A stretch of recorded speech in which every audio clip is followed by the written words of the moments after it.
Hi guys, and welcome to another episode of Costa Rica Crypto. Today I have the honor and the pleasure of speaking to Daniel and Andreas from EOS Metal, who are in the midst of doing something that is really kind of cool that I think is really important to the community. So I just wanted to welcome you guys and say hello. Thanks for taking the time to sit down and chat with me today. I guess to kind of kick things off, I'd love to know a little bit about your background, kind of where you guys came from, maybe where you grew up, and how you ultimately found your way to EOS. Okay. I guess I'll start. Hello, guys. My name is Daniel Azor, and I have a background in healthcare IT. I actually first got into crypto around 2013, studying mining and adapting hardware to build out mining rigs. Ultimately, I didn't pursue it as far as I wish I had now. I went back into more traditional investments like Forex, and that's actually where I met one of our other founders. We were working on a Forex trading robot, actually. And we had some mild success, but we were fantastic at breaking even, which wasn't our goal. So, but at least we didn't lose our shirts. And but we both independently had interests in crypto. So our experience working together in Forex led us to pursue crypto together, and we had various discussions about different initiatives, possibly adapting our trading bot to the crypto markets, or providing utilities to the community as a paid service potentially. But it was really one of our founders, Jorge, that found EOS and really saw the potential in it and brought it to the rest of the group that ultimately founded us. So that's kind of how we found our way here. Awesome. Mm-hmm. What about yourself, Andreas? Well, first of all, thanks for having us, Matt. It's an honor. And regarding me, I grew up in Chile and I moved to Barcelona several years ago. I'm a software engineer. I've worked with several startups and involved in the technical side as well as the business to help them grow and scale in general. And I joined EOS Metal somewhat recently when starting the bond project, which we call Tungsten. And I got into EOS, I got into blockchain in general a couple of years ago. I was following it closely, and coincidentally, I also developed my own trading bots and algorithms. I did kind of well, but in the end, I was more looking into working on something that would provide some more real value to the community and in general, solve some problems instead of just trying to make money. And I realized, I was really interested in governance and in decentralization in general. And I found that EOS was basically the only platform that would allow me to build the kind of stuff that I was dreaming about building. For sure. Very cool. And I think we're going to get into that. I think you've definitely found your cause. We're going to talk about Tungsten today here in a few minutes. And it's funny, I just, myself included, I can kind of relate to you, Daniel. Like if I only taken that plunge a little bit sooner, but it's cool. I've been doing it for a little while, not as long as yourselves, but it's just a wormhole. It's particularly EOS. You just get sucked in and you don't look back, and that's exactly what happened to me. I guess the next question is, obviously, of course, what kind of made you decide to announce candidacy as a BP? Like what brought everybody together to EOS Metal and ultimately led to the creation of EOS Metal? Well, we identified the opportunity as a block producer pretty early on. We were already working together, as I mentioned, in Forex pursuits. We each individually had technology backgrounds and a large skill set in infrastructure. So the potential of DPoS and what EOS presented as a business opportunity for block producers just made sense.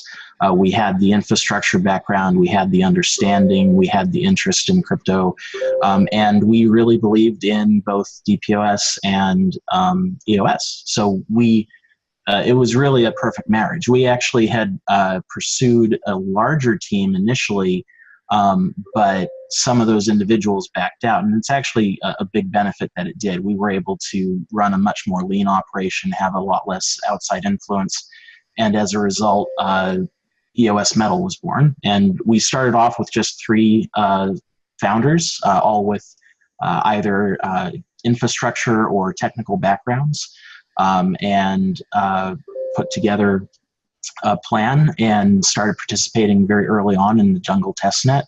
And we have a pretty bullish outlook for the future of EOS, and we wanted to be a part of that right from the beginning as part of the launch group. Yeah, it's funny. I always kind of say, at least to myself, that the universe tends to unfold exactly as it should, right? So it sounds like that was just kind of the perfect circumstance for EOS Metal. I guess like what everybody's wondering is ultimately like, what are your core values as a block producer? What are some of the things that EOS Metal believes in? What are you guys trying to accomplish? Like, what are your core values essentially? Sure. Well, at our core, given our infrastructure background, we're dedicated to reliable and unbiased block production. We believe that that's a foundational aspect of what it is to be a block producer. By unbiased, I mean that we've taken a lot of care to not allow any potential outside influences. We're entirely self-funded right out of the pockets of the founders. All operations, all infrastructure, all hardware, and hosting, we've paid for right out of our pockets. And we planned that right from the beginning because we saw other organizations that did have outside influence, and we wanted to make sure that that wasn't a factor in any decisions we made at our most core foundational aspect, which is to provide unbiased blocks to the network. We have taken great care, because of our focus on infrastructure, to apply the best practices that were established by the launch group, such as firewalls, security features, DDoS protections, and even some more mundane aspects, but important, where we ensure we have scripts to monitor the network. Infrastructure is a real core aspect of what we do. From an operations perspective, we also take great care to maintain transparency, and that can be ambiguous. And I know some people question what is or isn't transparent for a BP, but for us, what that means is to maintain our commitments to everything in the BP agreement, the reg producer agreement, everything that's in the current constitution and any future constitution that's adopted by the community, as well as expectations that go beyond the constitution and the reg agreement, reg producer agreement, that are being established by the community. So we work very closely with a lot of groups that monitor and audit the BPs in various capacities, and we're pretty proud of the ratings that we've achieved from some of those individuals and groups. Yeah, I have actually seen a recently circulating list, and I did see you guys on there doing quite well. Well, I guess the next question is what everybody wants to know is, we know kind of what your values are, what you do properly, but what ultimately makes you guys different from other BP candidates? How would you kind of describe that? Well, given our focus on infrastructure, we set out from the very onset to implement bare metal servers. It's why we chose the name EOS Metal. We wanted to make it clear that that was a dedication to us and to represent our focus on infrastructure. We feel this provides the best performance and long-term scalability. And that might sound off because a lot of people understand the scalability of using cloud-based solutions, but when you look at the growth track of EOS and the future that Dan envisions, cloud computing won't support what the potential growth track of EOS is. And he's even talked about BPs having to operate their own data centers at some point once we scale to that point. So we believe dedicating to bare metal physical servers from the beginning was a key aspect. Now, what that doesn't mean is that we take any issue with other cloud resources used for the network or for block production. Rather, for us, it's a differentiator and something that's important for diversifying the network. I think a healthy network requires both cloud infrastructure as well as bare metal infrastructure, and we would like to see more bare metal in the top 21 as an example. beyond just using physical servers, we also diversify geographically. So we host servers in multiple locations, multiple countries, careful to put ourselves across different geopolitical environments. So if one country should change their law or their outlook for crypto in the future, it will not impact our ability to still reliably produce blocks. So we're a multi-international environment at this point. That's really cool. I mean, I like that concept, you know, being geostrategic within the confines of one block producer definitely has its advantages, of course. And I loved your answer, very political and also very valid. I like the way that, and I agree with you, it would be nice to see some more bare metal out there, and you're kind of planning for the future. I get it. I understand it. I guess ultimately one of the reasons why we came across to talk today is that you guys are doing something that's very interesting, at least to me, and I think to a lot of the people out there. And you've created a proof of concept deapplication layer for governance, right? I guess my question based on that is, you know, why did you guys decide to create something like this? Why are you so passionate about it? And what problems could this potentially solve with the current state of governance? So I'm going to take that. Basically, governance is really important because it is about how we decide what happens to us as a community and to our shared resources, and like what are the rules that govern us, and what's okay and what's not okay, and how we determine it. And the lack of a formal or well-established governance process in other blockchains has led them to stagnate and left them unable to adapt.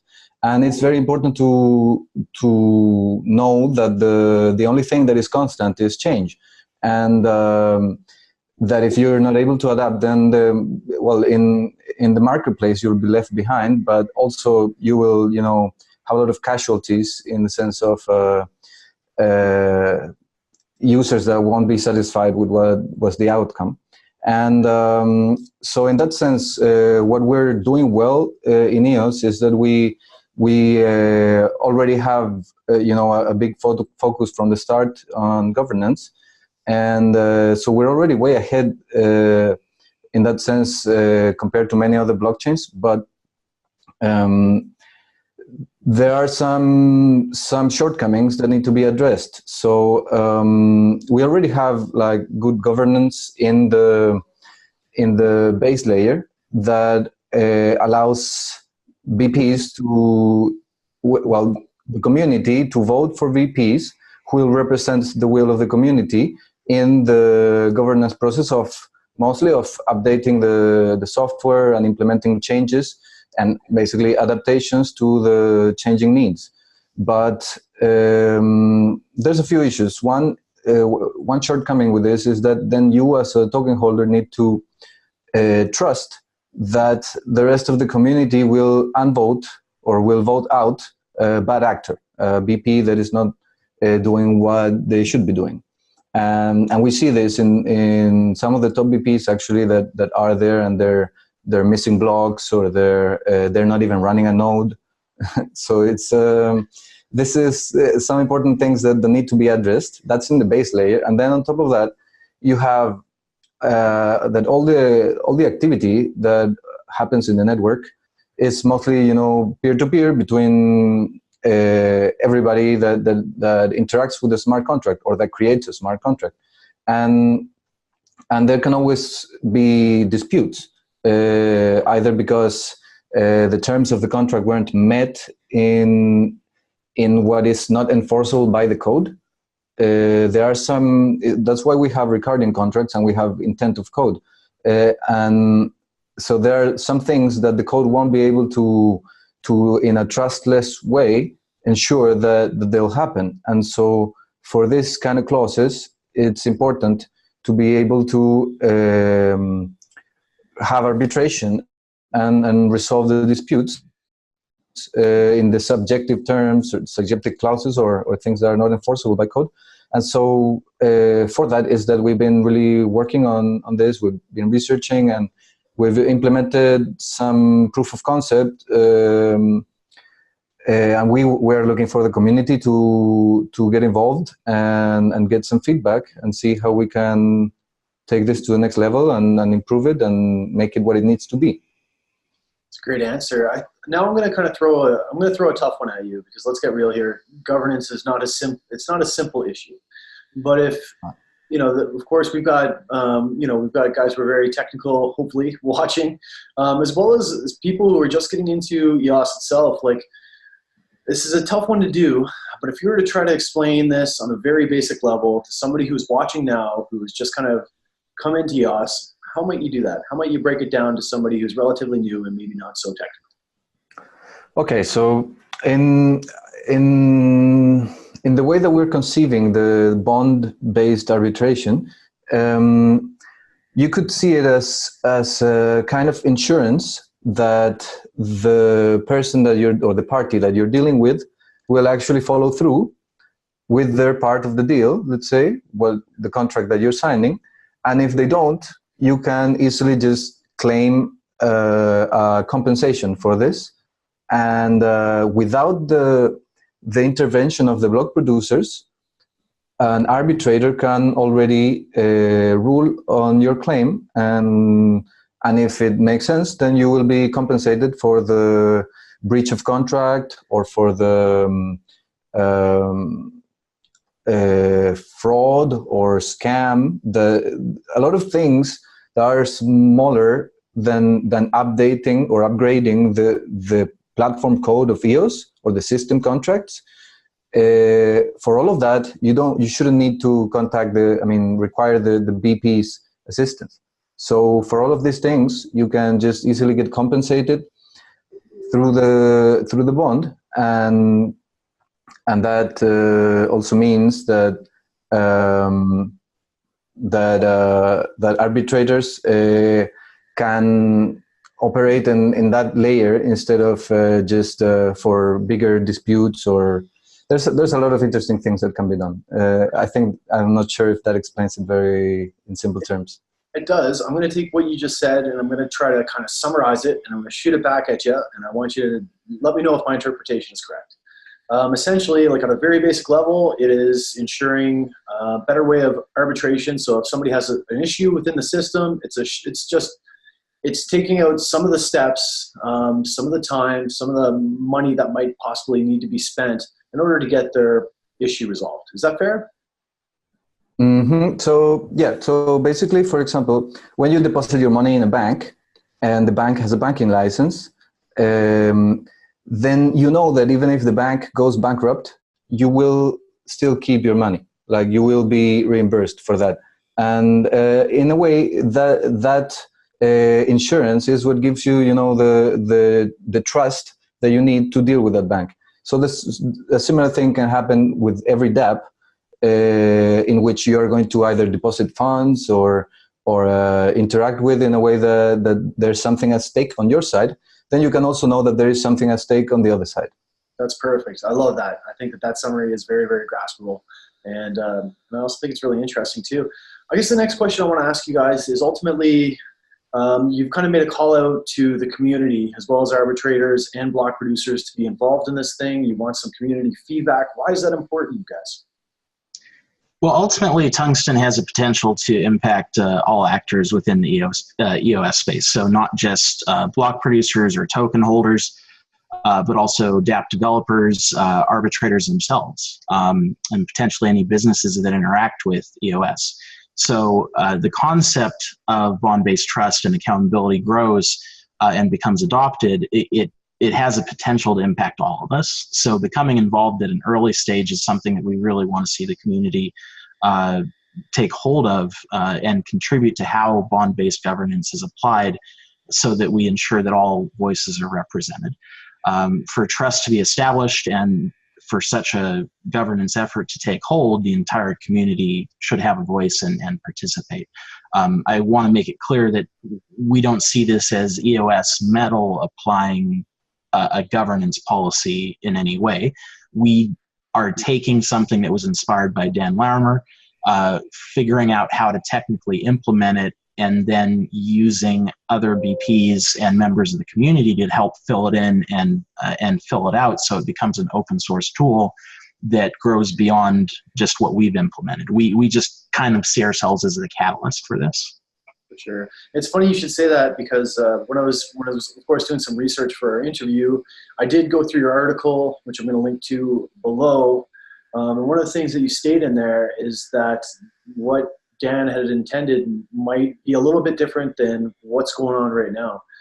I guess, how would you kind of differentiate the intention of the intention of what was supposed to be created versus maybe kind of what's happening right now?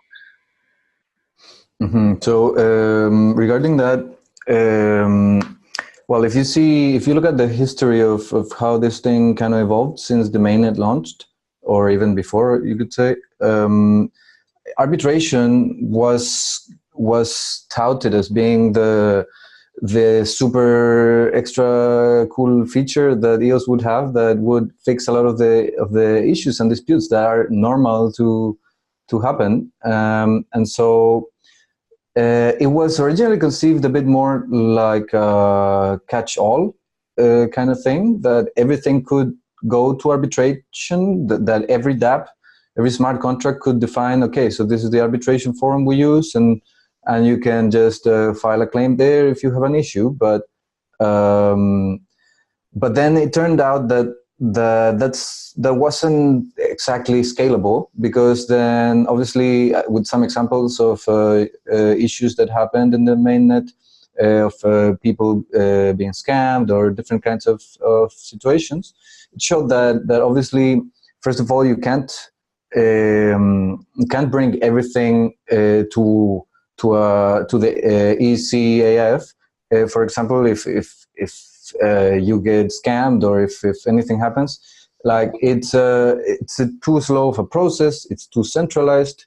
It would require as well BP intervention in order to actually enforce it, and if it wouldn't, then it would be extremely centralized in the arbitration forum, because if it would be automatically enforced, then it's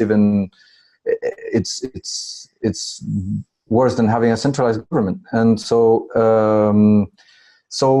obviously there's been some iterations about that. There's the new proposed version of the Constitution about making base layer arbitration be only about the intent of code, fixing contracts when there's bugs in them, or when they did something, they defrauded the users or things of that style, and then we, using bonds, like the community itself, can self-govern the arbitration process of disputes that are not related to necessarily the code.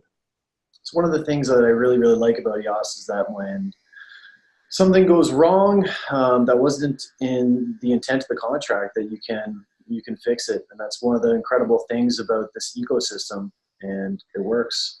So I do enjoy that. I guess the next question I have for you is, ultimately, I want to talk a little bit about this bond-based arbitration. How exactly does that work with the idea of de-application governance? How does it all tie in together, and how do bonds kind of work within the system?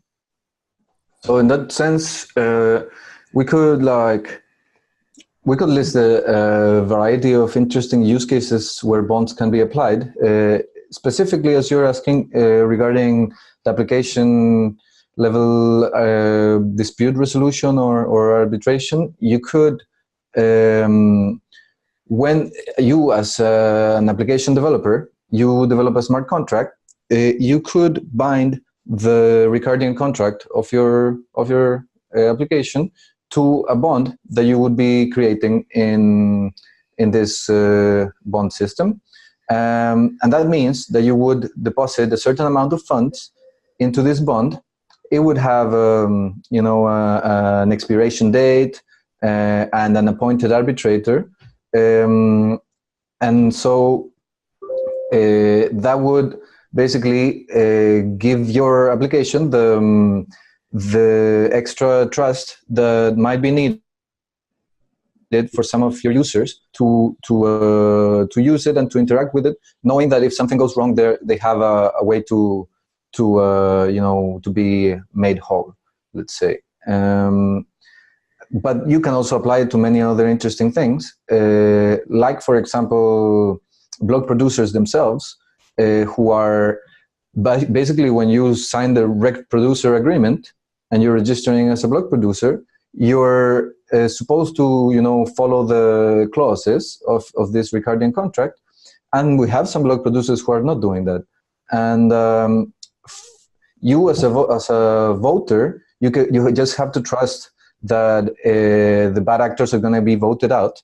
But in reality, you could demand that block producers also put in a stake into a bond that is tied to their reg producer agreement, and that way you can trust that if they're not acting properly, then not only they will maybe be voted out, but also you can just file a claim, and the arbitrator will, if everything is in order, the arbitrator will grant it to you, and they will literally lose money by misbehaving.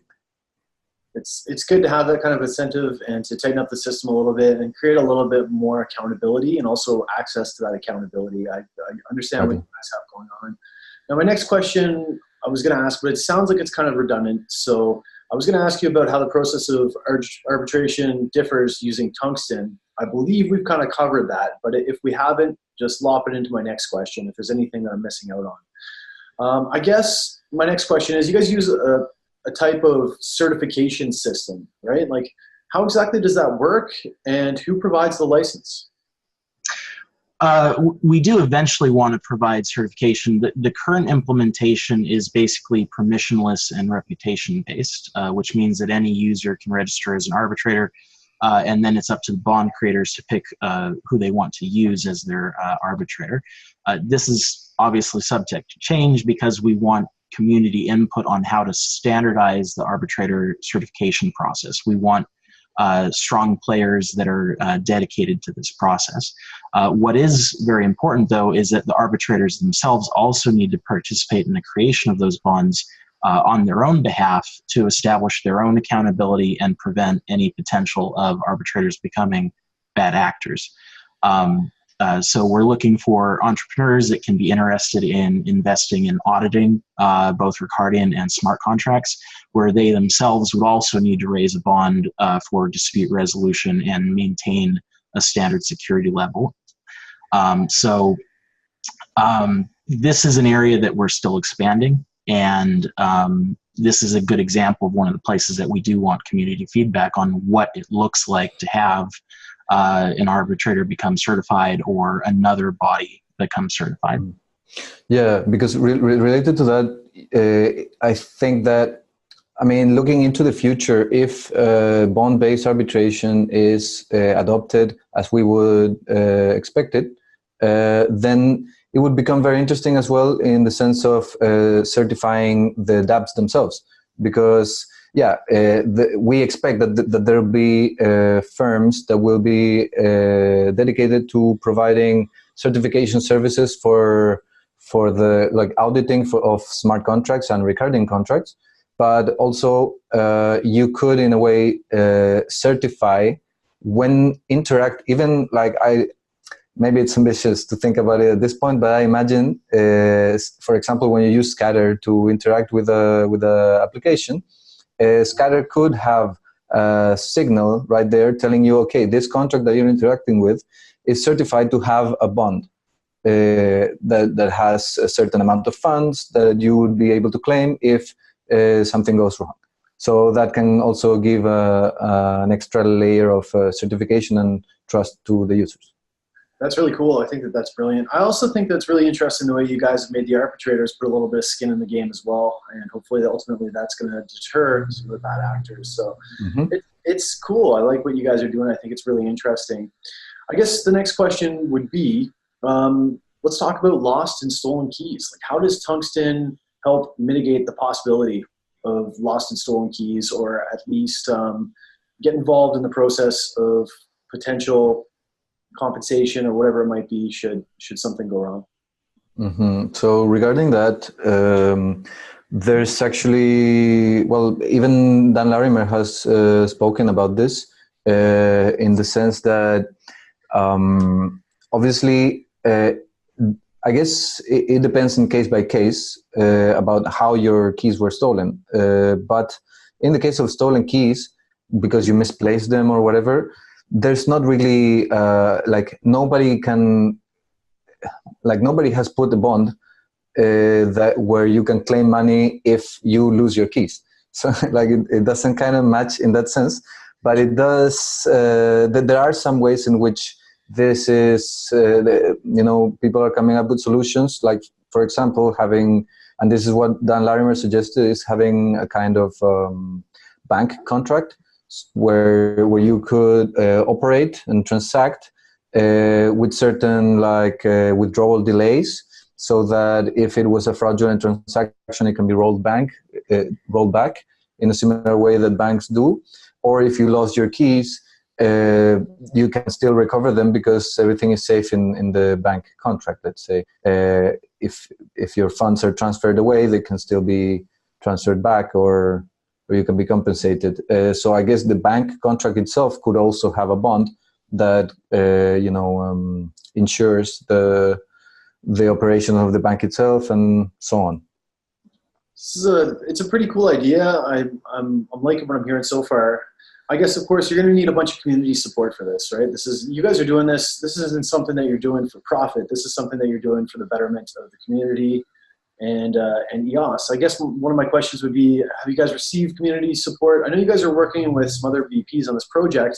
What's the response been, and who are some of the people that you have involved currently? Well, the community outreach is still pretty young.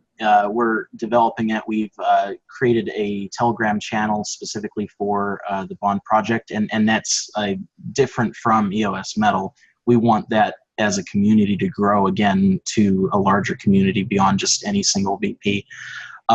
We're actively working with articles and information and outreach to try to get the community more aware of what this Bond project is, how it is different from what they're used to, and try to get better understanding. Beyond that too, just from a technical aspect, we do have some VPs that we're partnered with either as true partners or advisors to the program. Crypto Lions we're working with, EOS Titan, EOS Shenzhen are some of the ones that we've announced our partnerships with. There's a few other VPs as well that we have more informal relationships with that are contributing ideas or having discussions with. Ultimately, though, we want more, not just VPs, but also more actors from the community. We recently invited Fuzzy, one of the big community participants, to join the channel and give some guidance on on-chain forums, because that's going to be an aspect of how we manage the interaction with the bond contract. So we're looking for more people to get involved, and we really, again, kind of see ourselves as the catalyst and kind of guiding this, but we'd like to see it take on something larger.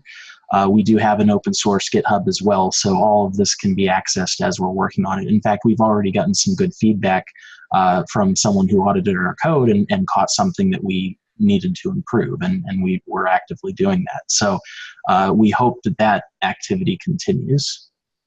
100%. So it sounds like you've got a lot of support. Now I'm going to be the devil's advocate because I like to do that. I like to throw those little curveballs.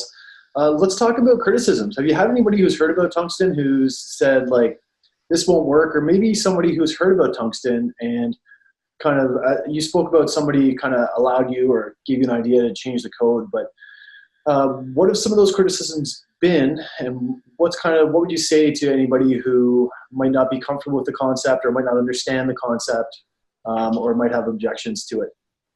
Well, first and foremost, if you don't understand, we welcome you to come and participate in the discussion, either by reaching out to us directly or going to our Bond channel is probably the best location to have the debate.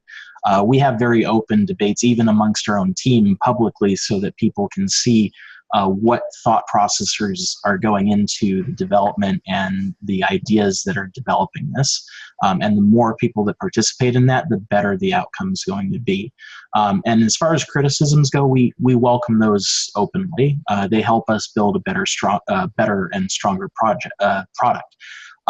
There are things that we're going to miss, and there are ideas out there that may be better than our own, and we're not shy about incorporating those. As you highlighted as well, someone pointed out something in the code that should have been done a different way or could have been improved.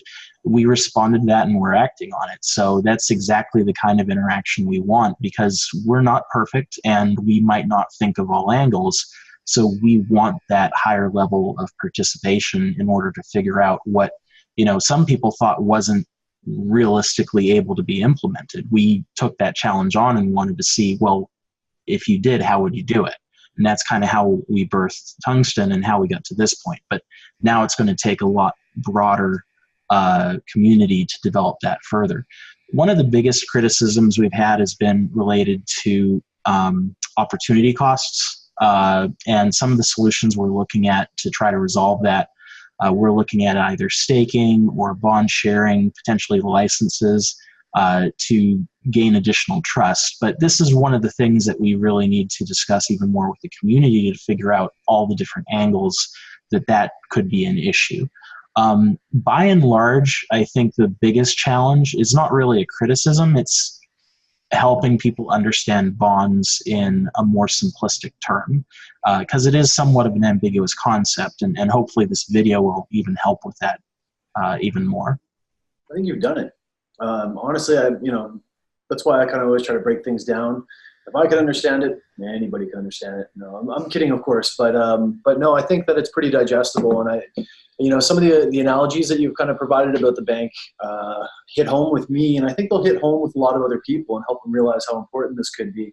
One of the things that first struck me when I went through and I read that article, and of course, guys, I'm going to link to your group. I'm going to link to the EOS Metal Telegram, as well as the discussion channel for Tungsten, and all of your other posts and that kind of thing. So you'll be able to find them in the video below. But the one thing that really struck me about this is that I had the impression that this might be the kind of thing that if we can roll it out and kind of bring it to fruition, that might ultimately encourage commercial investors, which is really the whole point of EOS, right? Built for commercial scale. I guess, do you think that that's accurate? Do you think it could potentially break down some of the walls or some of the insurity for larger entities to come and begin to use the platform? I think it could be a benefit. Absolutely. I mean, by having various actors not only have skin in the game, but the people like arbiters that would enforce any actions against them also having skin in the game, it's the best way of creating a trustless environment across a human element.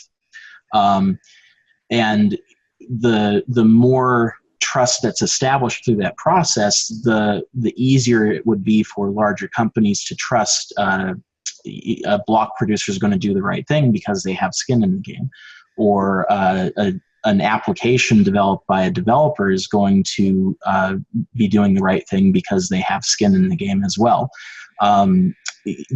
Even larger actors and larger corporations, the more they're interacting with EOS, the more sense it makes for them to put in a robust bond to show that they have longevity and interest in the future of not only EOS, but how they're interacting with it. So it really kind of covers the full spectrum of actors within the network. I mean, imagine something like the Google Store having a verified app that was verified by an auditor that has a bond. And if something happened with that app on the Google Store and you lost funds, you could not only potentially go after that app if they have a bond, you could also go after the firm that certified that application, and the arbiters would be managing that on your behalf and ruling on it, where you can trust that arbiter because they also have skin in the game. So it really creates an interesting dynamic where it bridges that gap of what's technically trustless with what is the human element of what could be trustless. Yeah, it's interesting. I think it's a step in the right direction towards adoption, because of course people need to be able to trust the system to create adoption, right? A bunch of people aren't going to sink money into something that can potentially tarnish their reputation. And it sounds like this is kind of a step in that right direction by creating, as you said, just a little bit of accountability on all sides. So, right. And just to add, I mean, if you're going to be doing substantial business on the network, it's in your interest to develop not only a bond, but a sizable bond. The more you're interacting, the more you're expecting to gain from the EOS system, the more you should be encouraged to put something substantial into the bond that shows the community that you are holding yourself accountable on their behalf, basically. Yeah, no, it's cool. It's needed. It's definitely needed, and I think it would be a benefit to the system overall.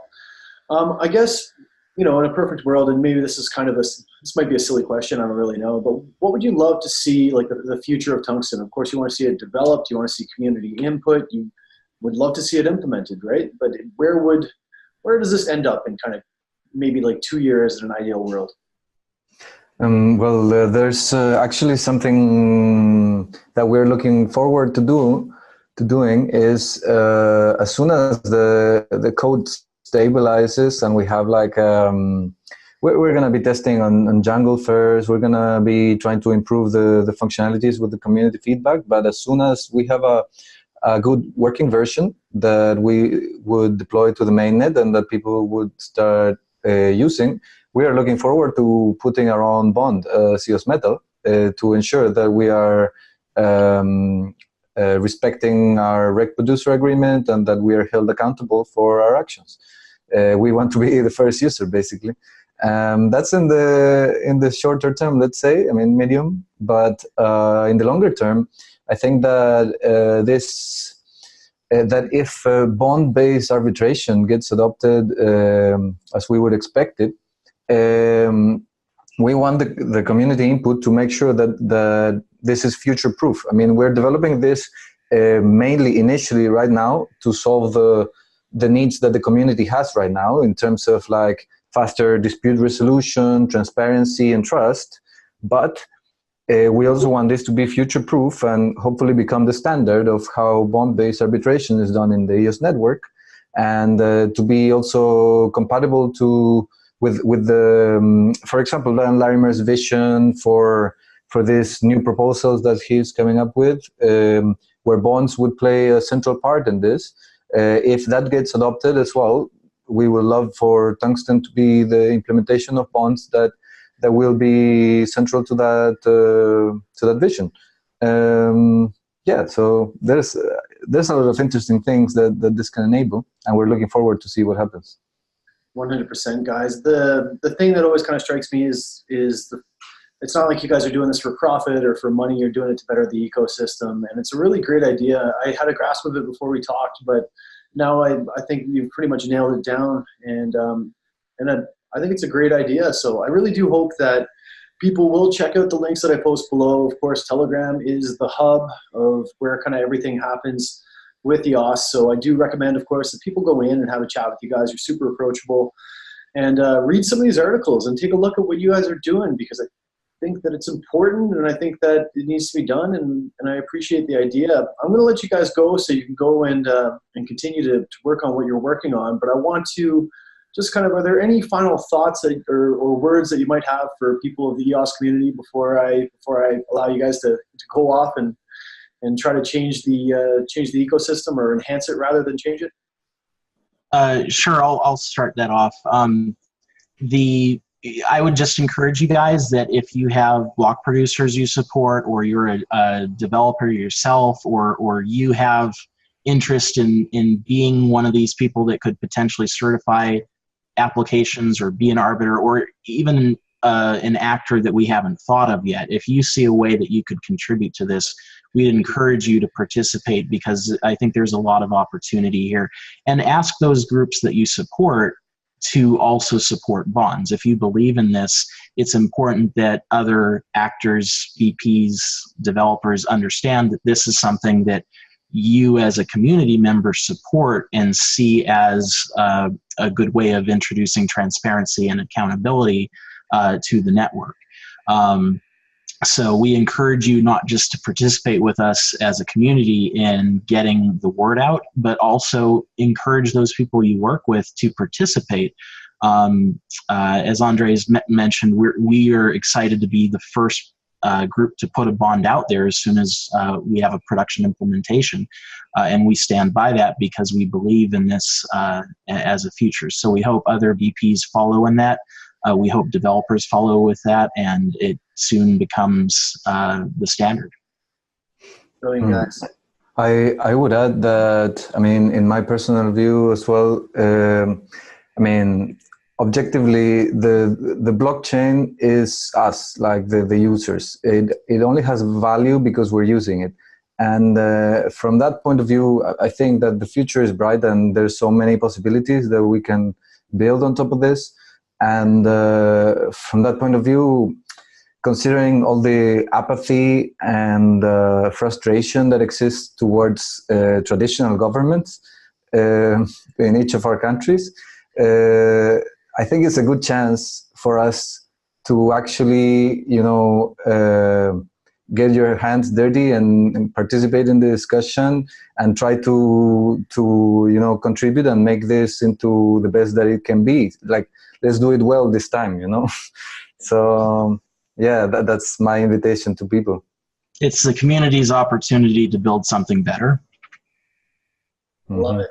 I love it. I think it's well put. I understand that ultimately it could be a bridge for a little bit of security for some of the bigger companies to come in and you know, have some skin in the game, and of course have a little bit more confidence with the system. Not to say that they don't have it now, but just have more confidence in the sense that that it makes arbitration a little bit more accessible to everybody, and just kind of delays some of the issues that might occur, and just puts a little bit more trust in the system. So I want to thank you guys so much for taking the time to talk to me today. It's been an absolute pleasure. This has been a really enlightening conversation, for myself included.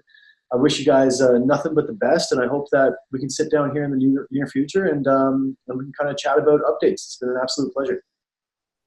Thank you for having us. It was a pleasure as well. Likewise, thank you so much, and we'd love to come back and give you guys an update, maybe even a demo. Sounds great. Anytime you guys are ready. We will talk to you guys soon, and thanks so much.